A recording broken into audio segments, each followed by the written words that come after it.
Selamat datang di Axio Pro Channel. Nah, saat ini kami akan coba untuk memberikan informasi mengenai fitur-fitur apa saja yang ada di dalam program Axio Pro HRIS ini. Nah, jadi program ini memang berbasis web based dan bisa digunakan oleh seluruh pegawai perusahaan. Nah, jadi tapi nanti akan dibatasi ya, berapa atau apa saja hak akses dari masing-masing pegawai. Karena masing-masing pegawai pasti memiliki departemen yang berbeda dan fungsi dan tugas yang berbeda-beda. Nah, sekarang di sini kita akan coba masuk ya, gitu kita masukkan dulu captcha-nya. Selanjutnya di sini kita masukkan username-nya, nanti akan diberikan oleh bagian HRD ya. Oke, kita coba menggunakan HRD1. Terus passwordnya kita login. Nah, selanjutnya di sini adalah absensi online. Jadi nanti pegawai yang memang diperbolehkan untuk melakukan absensi online bisa menggunakan fitur ini.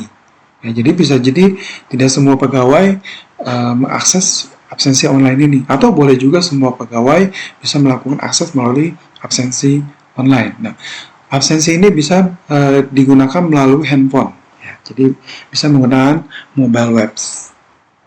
Nah, nanti kita akan gunakan caranya. Jadi kita akan berikan fiturnya dulu ya. Kita akan informasikan apa aja fitur-fiturnya.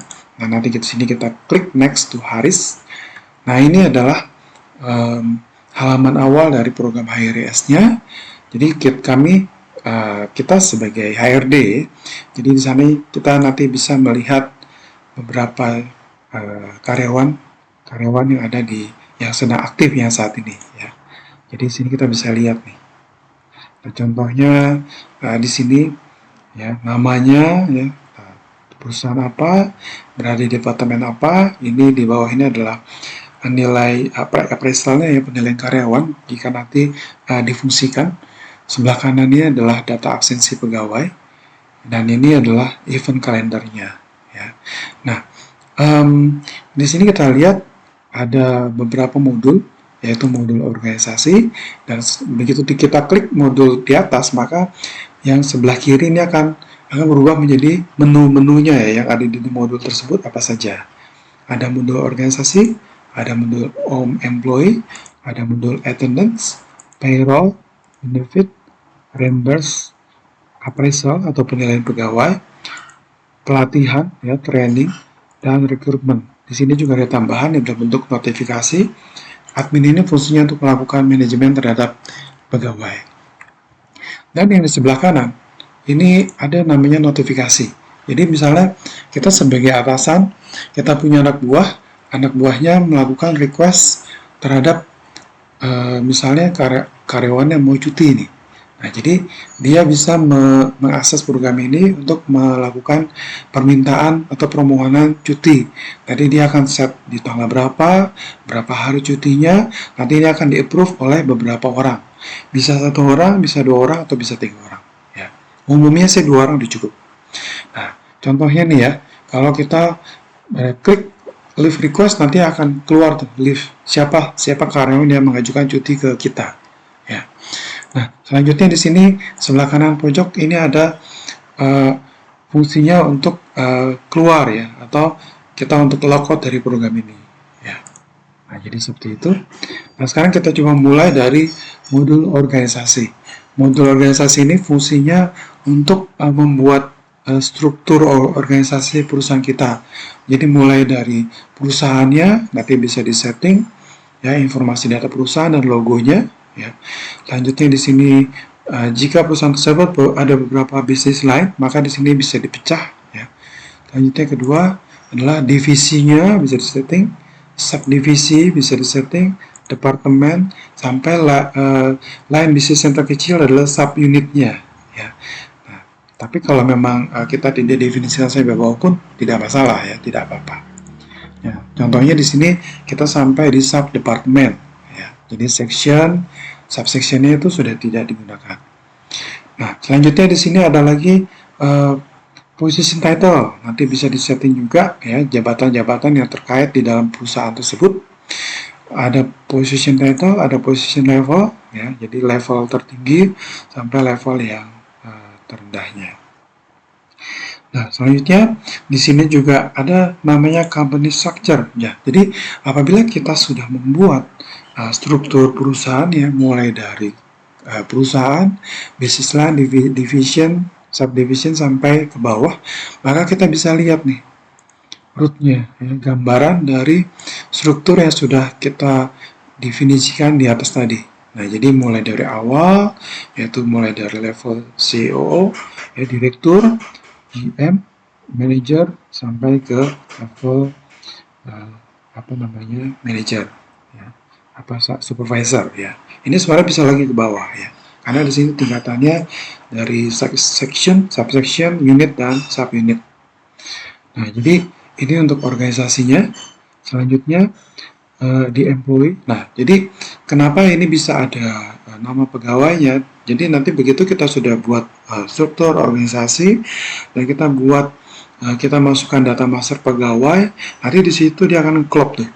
Jadi yang menduduki jabatan tersebut ini siapa nih? Ya, didefinisikan di dalam master pegawai. Nah, sekarang kita coba masuk ke modul employee. Nah, di sini kita bisa definisikan yaitu master pegawai yang berhubungan dengan perusahaan. Ya, di sini.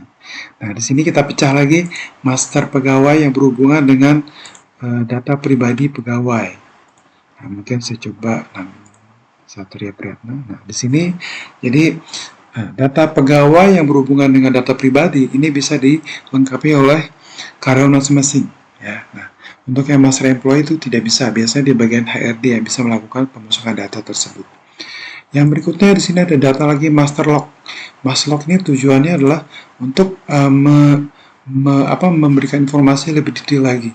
Jadi di sini bisa memberikan sejarah histori, teks status si pegawainya, ya, mulai mungkin pertama kali masuk mulai dari dia tidak menikah, berarti kan dia memiliki teks statusnya di pajak adalah TK0, ya. Nah, selanjutnya nanti dia menikah, dia rubah lagi statusnya di K0. Dia punya anak jadi K1 dan ini akan dilakukan setiap Januari ya, setiap awal tahun. Dan berikutnya juga nanti di sini ada sejarah medical check-up unitnya ya, MCU-nya, emergency, ya, family, data keluarga, data pendidikan si karyawan tersebut, sejarah training, penguasaan bahasa, pengalaman kerja di perusahaan lain, pernah mengikuti organisasi dan referensinya dan begitu juga yang lain-lainnya. Nah, nanti di sini bisa dilengkapi nih oleh masing-masing pegawai.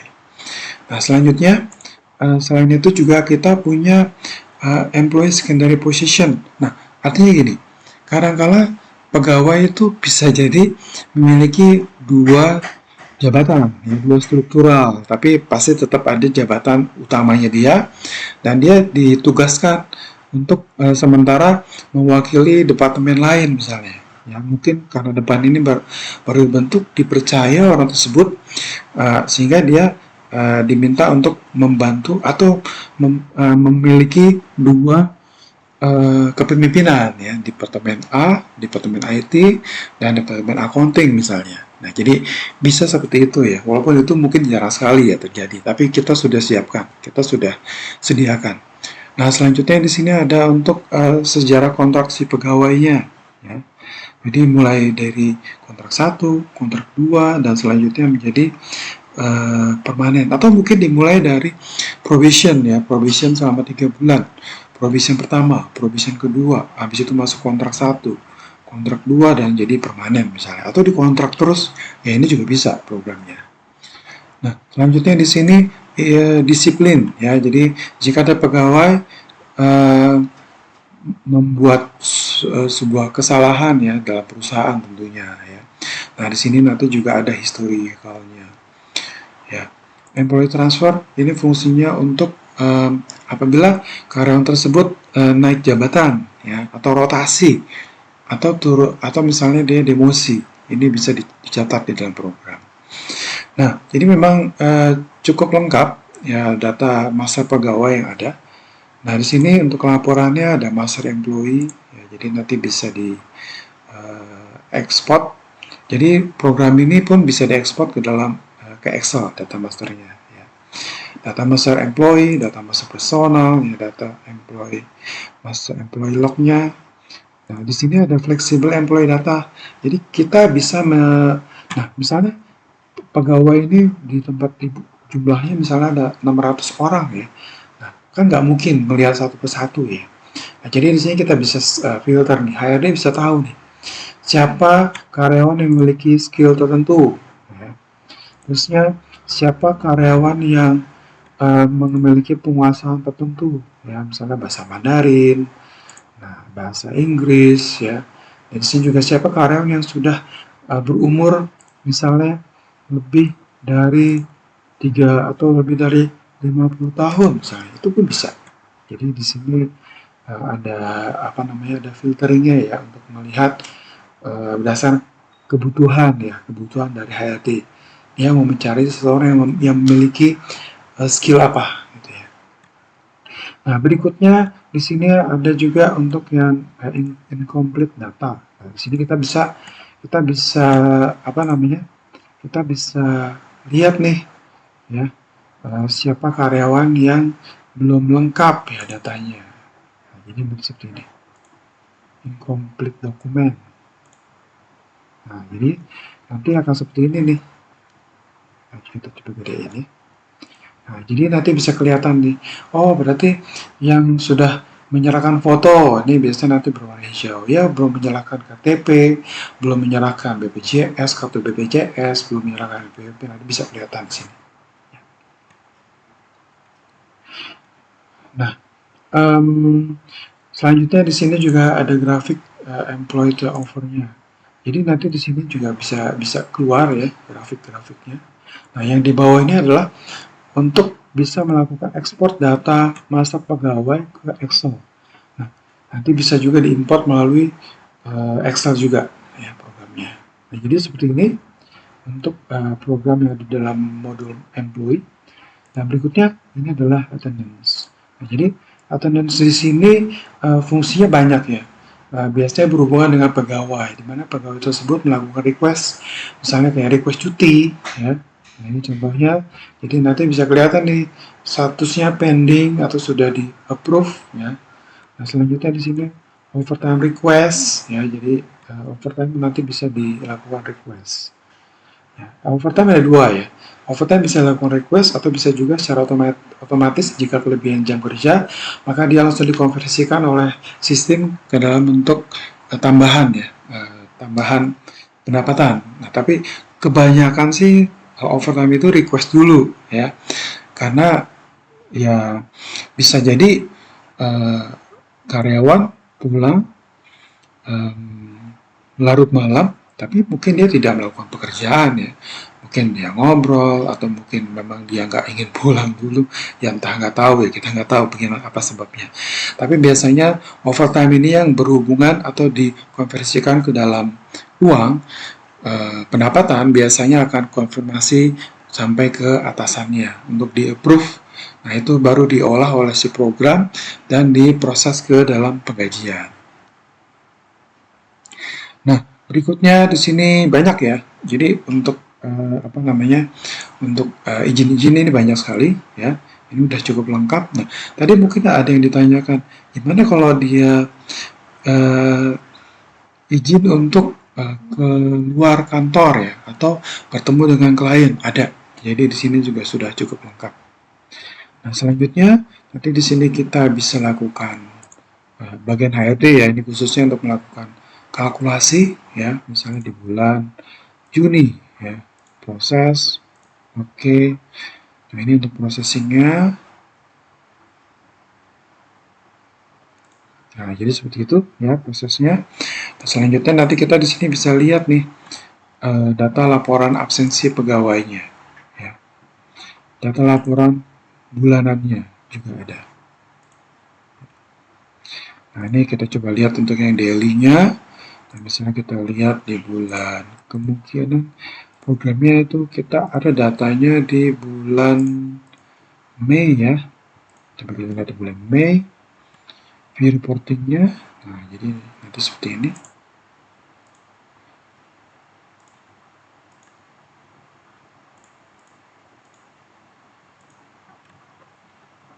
Nah, ini dia. Ya, ini kelihatannya karena direktur ya, jadi nggak perlu absensi. Nah, jadi kita lihat yang ini aja, yang staff-staffnya aja. Nah, ini general manager. Ya, jadi di sini sudah tertera nih tanggalnya. Ya, 1 Mei memang libur ya. 1 Mei libur. Nah, tanggalnya, terusnya jam masuknya. Nah, ini mencontohkan bahwa si karyawan tersebut dia shift-shiftan ya, jadi dia masuk jam 10 malam, pulang jam 7, walaupun GM memang nggak mungkin kan, tapi ini kan kita kita buat supaya program ini apakah fleksibilitasnya tinggi atau enggak nih, ya karyawannya datang malam, pulangnya pagi, bagaimana kalau karyawan tersebut masuknya pagi, pulangnya sore ya, jadi programnya sudah bisa mendeteksi secara keseluruhan ya. Nah, ini contohnya kalau saya bikin all ya. Nah, ini datanya, ini untuk yang Satria ya, terus di sini ada lagi karyawan yang lainnya ya. Nah, ini semuanya sudah lengkap. Nah, ini adalah data detailsnya ya. Jadi nanti kalau ada karyawan tersebut misalnya mengajukan cuti tapi masih pending. Nah, jadi nanti di sini diinformasikan oleh si program. Berikut juga misalnya monthly pun sama ya. Jadi contohnya saya mau di bulan Mei ya. View. Nah, jadi di sini kelihatan semuanya ya, datanya ya. Tuh, ya. 5 jam, 5 jam, 5 jam, 5 jam. Ya. Ini sampelnya aja. Nah, jadi di sini rekapnya juga ada ya. Attendance point-nya di sini juga bisa kalau memang mau digunakan sebagai penilaian pegawai terhadap absensinya.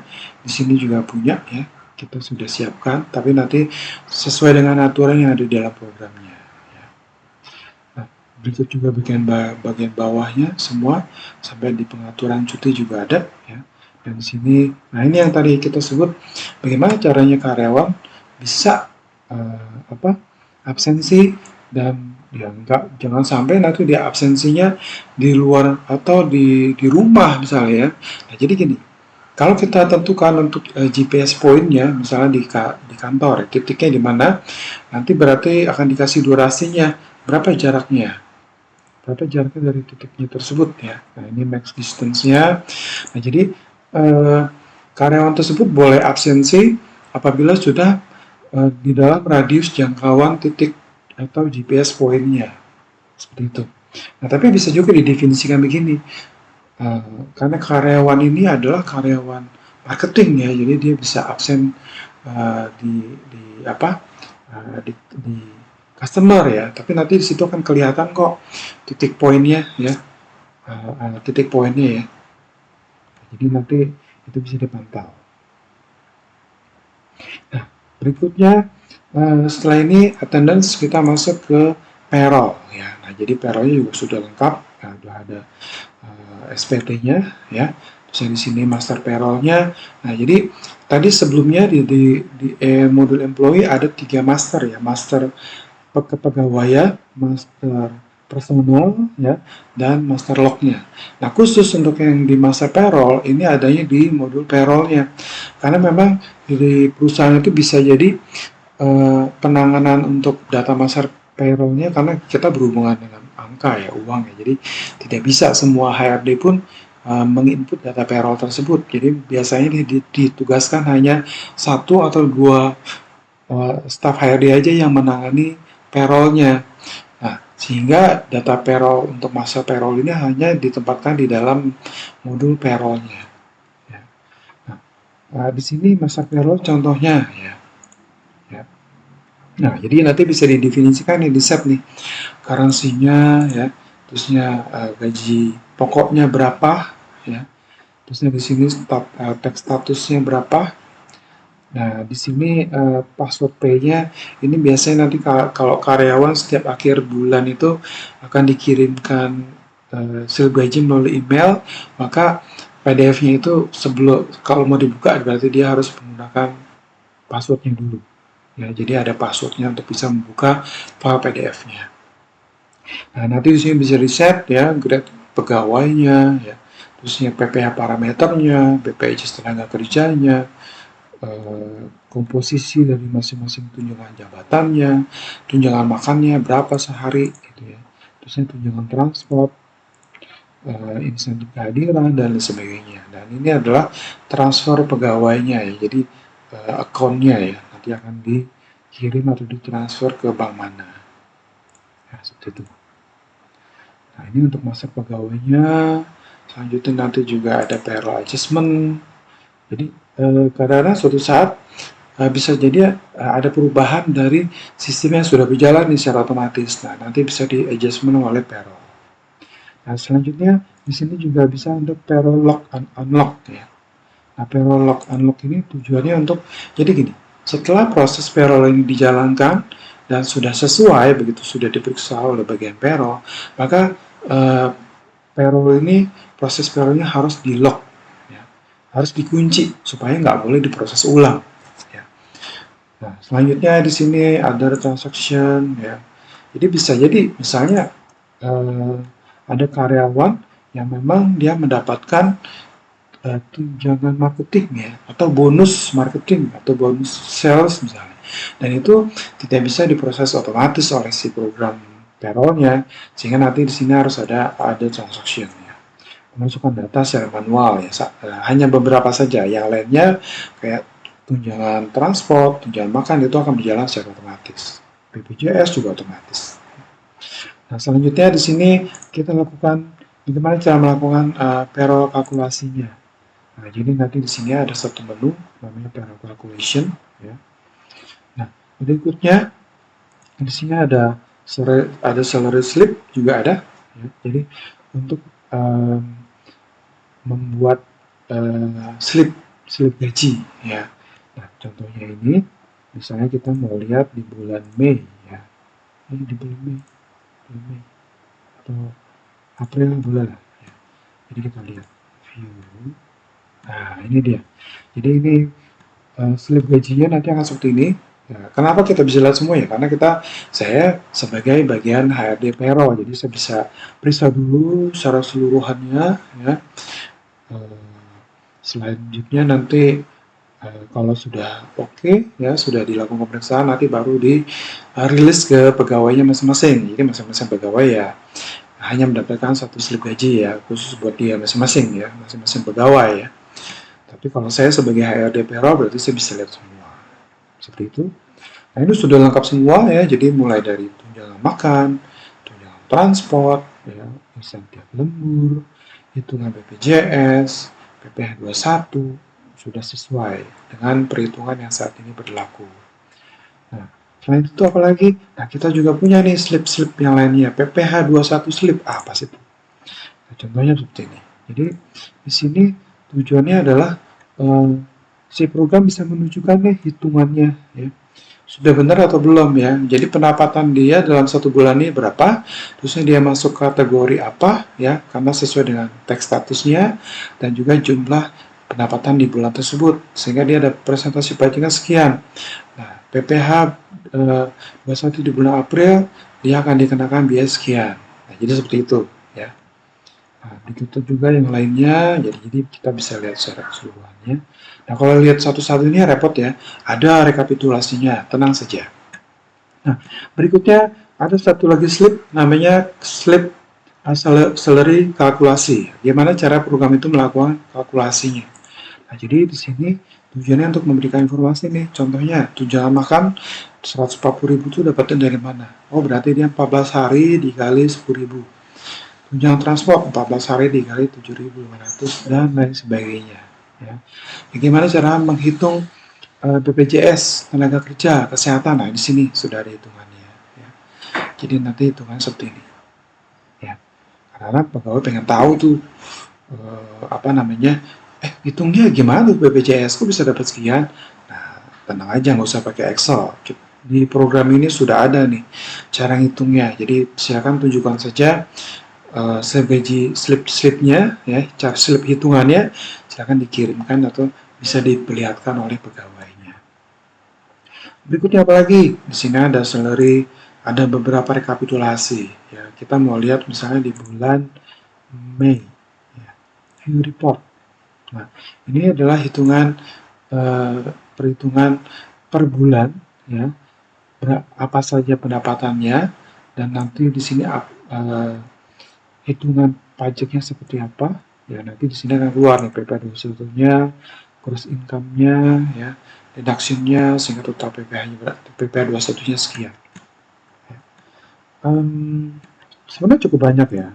Ini BPJS reportingnya juga ini sudah siap, ya. Ini nanti tinggal diekspor ke Excel aja, ya. Ini adalah perhitungan iuran BPJS tenaga kerja.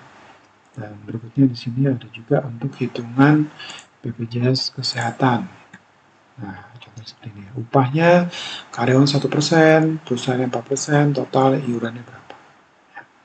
Nah, selanjutnya di sini kalau kita mau lihat daftar pendapatan pegawai secara lengkap dari Januari sampai Desember, ada juga ya view reportnya. Nah, nanti di sini bisa kelihatan nih hitungannya dari Satria ya, dari Januari, Februari, Maret, April, Mei sampai dengan Juni. Nah, ini adalah totalnya ya di bawah ini ya. Yang kuning ini adalah totalnya. Nah, jadi bisa kelihatan semua ya. Nah, selanjutnya apa saja? Nah, ini adalah parameter-parameternya. Jadi contohnya mungkin saya berikan, saya nggak bisa tunjukkan di sini secara keseluruhan ya, nanti detailnya pada saat kita training aja. Nah, contohnya kalau kita mau melihat apa saja komponen pendapatan dan komponen potongan di pegawai. Nah, di sini nih untuk table propertiesnya ya, parameternya. Jadi kita sudah siapkan sampai 45 komponen ya, komponen gaji. Sampai saat ini belum ada yang sampai sejauh sampai 49. Kalaupun ada, kebanyakan potongan semua biasanya. Nah, jadi contohnya ya tunjangan jabatan ya. Terusnya di sini adalah pendapatan, kita pilih plus ya. Terusnya di sini pada masuk ke grup apa, nanti ini biasanya akan digabungkan pada saat digunakan di slip gaji ya. Nah, selanjutnya di sini apakah masuk ke dalam perpajakan ya, di setahunkan ya, apakah masuk sebagai pendapatan tetap si pegawai. Nah, ini akan di display atau tidak di slip gaji ya. Jadi seperti ini ya. Kalau yang JHT pegawai ini biasanya kan dia potongan ya, 2% dipotong. Nah, nanti di sini tax deduction ya. Nah, jadi seperti itu. Ini pun nanti akan kita berikan pada saat training ya. Nah, berikutnya, jadi seperti itu dulu ya untuk informasi mengenai perpajakan. Oh, ada satu lagi nih ya, PPh 21 parameter. Nah, ini juga penting ya. Nanti kalau suatu saat ada perubahan PTKP, di sini bisa dilakukan sendiri atau bisa bantuan dari timnya dari Axopro pun boleh ya. Nah, tapi secara umum ini udah mudah sekali untuk dirubah ya. Kalau ada perubahan ya. Nah, jadi seperti ini di payroll, di benefit ini kita ada untuk benefit ya, untuk pinjaman pegawai ya kalau ada, dan karyawan boleh melakukan request tersebut, nanti bisa dipinjam ya melalui perusahaan dan akan dipotong otomatis melalui slip gaji ya.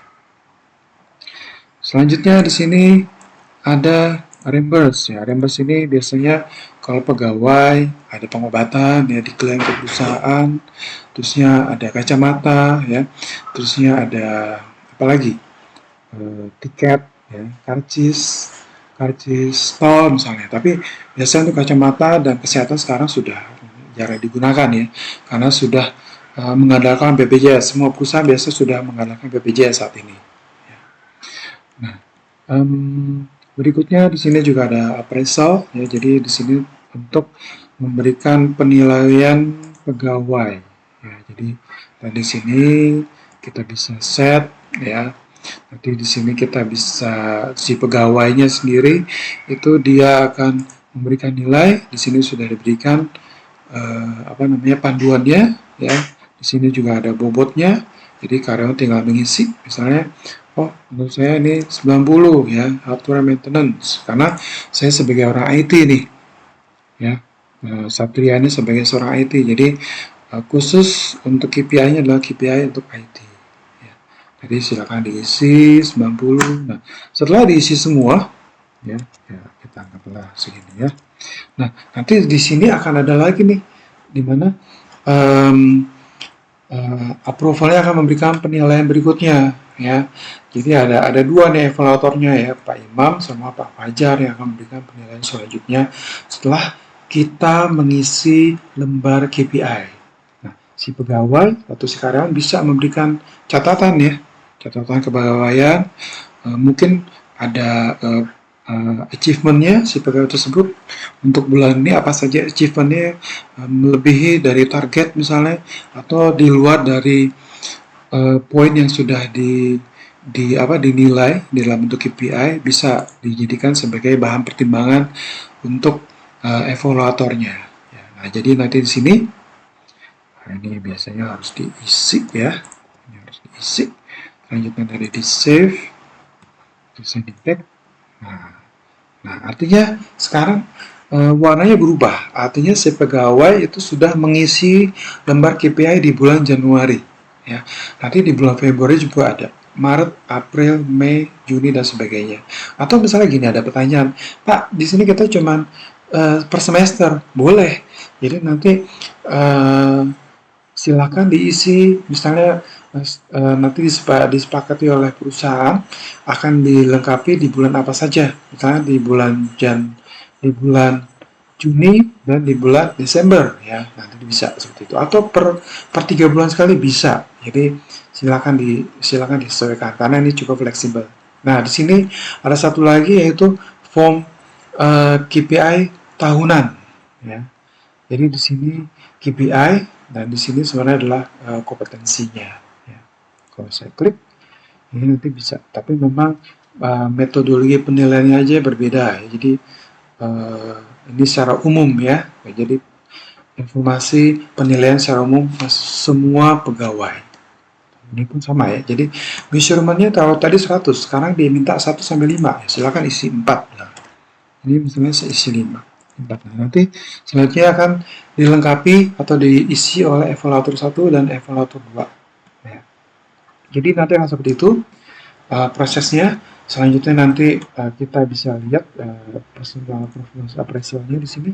Contohnya misalnya saya ya, dari Januari sampai Juli ya. Nanti di sini akan keluar datanya. Itu karena belum ada.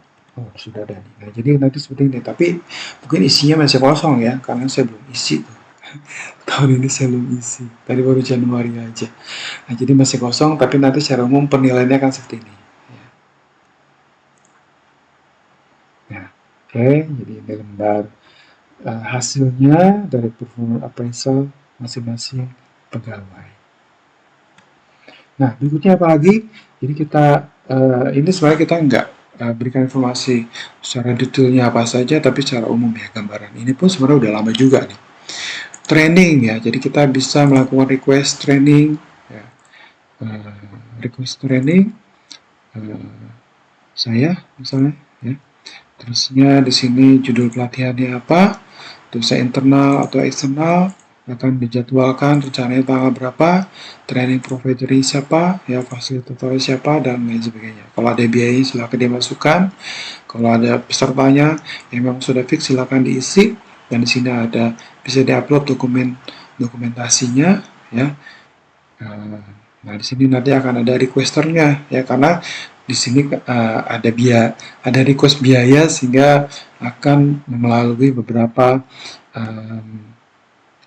approval ya, bahkan sampai di level direktur. Nah, jadi training request seperti ini, nanti di sini akan berlanjut ya, activity dari trainingnya gimana, hasil dari training seperti apa, evaluasinya seperti apa, dan penilaiannya nanti per pegawai akan seperti apa. Ya. Nah, di situ training ya, dan selanjutnya ini pun sebenarnya training udah lengkap ya. Secara umum ini sudah bisa digunakan oleh semua perusahaan. Rekrutmen. Nah, di sini di sini rekrutmennya agak banyak ya. Step by stepnya. Nah, ini ada flow rekrutmennya seperti ini ya.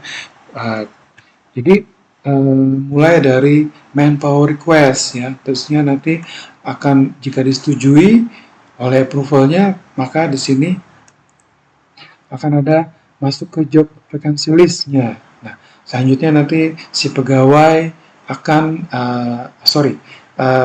kandidat bisa mengisi data informasi pribadinya untuk melakukan pelamaran, sehingga nanti akan masuk ke data bank aplikan. Ya. Nah, nanti di sini akan dicari sampai masuk ke interview schedulernya, ya. Terus nanti di sini juga bisa processing offeringnya, ya, offering gajinya, ya, mulai kapan masuknya, ya. Lanjutnya jika pegawai kandidat tersebut setuju, maka dia akan melalui proses-proses berikutnya, ya, medical check up, proses aktivasi ID, akumulasi kalau memang pegawai tersebut dipekerjakan di lain di tempat daerah misalnya, ya, atau di tempat yang berbeda. Nah, proses general safety ini kalau ada ya, biasanya untuk di pabrik atau di pertambangan. Nah, selanjutnya baru diproses send ke departemen terkaitnya. Jadi dari menu ini proses gambarannya adalah seperti ini ya, flow request-nya. Nah, seperti ini untuk rekrutmen. Ya. Nah, selanjutnya di sini juga ada notifikasi ya untuk pegawai kontrak ya, pegawai yang ulang tahun ya di bulan tersebut ya. Terusnya siapa saja pegawai yang akan memasuki masa pensiun ya. Siapa saja pegawai yang baru masuk atau baru hadir ya. Nah, jadi nanti akan keluar di sini ya. Nah, selanjutnya admin di sini untuk pegawai mungkin dia bisa melakukan perubahan password nantinya ya. Jadi seperti itu. Nah, ini tadi ada satu, sekarang tinggal ada dua karena tadi saya coba ya untuk membuat KPI evaluatornya. Nah, ini akan dikirimkan ke evaluator 1. Evaluator 1 akan mengisi ya hasilnya, nanti setelah itu dikirimkan ke evaluator yang kedua. Nah, seperti itu. Nah, selanjutnya setelah ini kita bisa keluar, yaitu logout. Nah, setelah itu selesai. Artinya kita sudah selesai menggunakan program ini. Nah, nanti mungkin besok kita akan gunakan lagi. Dan seperti demikian informasi yang bisa saya berikan mengenai program Axio Pro. Semoga bermanfaat. Terima kasih.